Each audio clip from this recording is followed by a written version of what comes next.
Praise lord. దేవుని ఉన్నతమైన నామమునకు మహిమ కలుగునుగాక. ప్రభు పేరట మీ అందరికీ హృదయపూర్వక వందనాలు.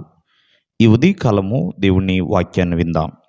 లూకాసు వార్త 15వ అధ్యాయము 19వ వచనము.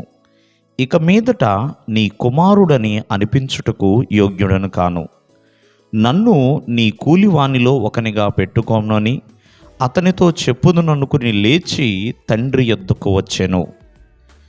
ప్రియమైన వర్లరా, చిన్న కుమారుడు మరి తండ్రిని వదిలేసి తన తండ్రి ఇంటిని విడిచిపెట్టి, అన్నయ్యని విడిచిపెట్టి, ప్రియమైన వర్లరా తన కుటుంబం అంతటిని కూడా విడిచిపెట్టి మరి ఆస్తిని తీసుకుని వెళ్ళిపోయాడు.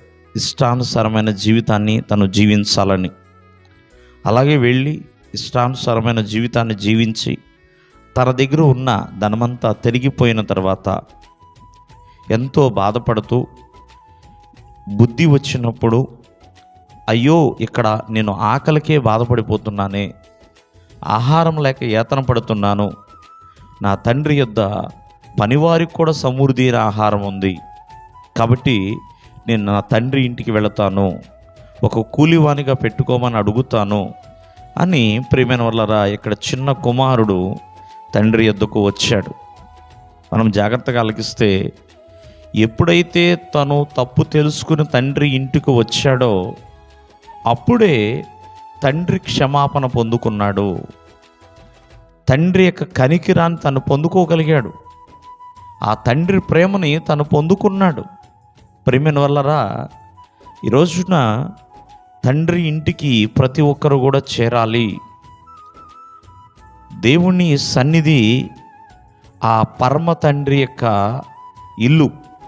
ఆ పరమ తండ్రి ఇంటికి ఎప్పుడైతే మనం చేరుతామో ఆ ప్రేమ కనికరము పొందుకోగలుగుతాం, ఆ క్షమాపణ పొందుకోగలుగుతాం. ఇక్కడ తప్పిపోయిన కుమారుడు తన తప్పు తెలుసుకుని మరలా తిరిగి వచ్చాడు తన తండ్రి ఇంటికి.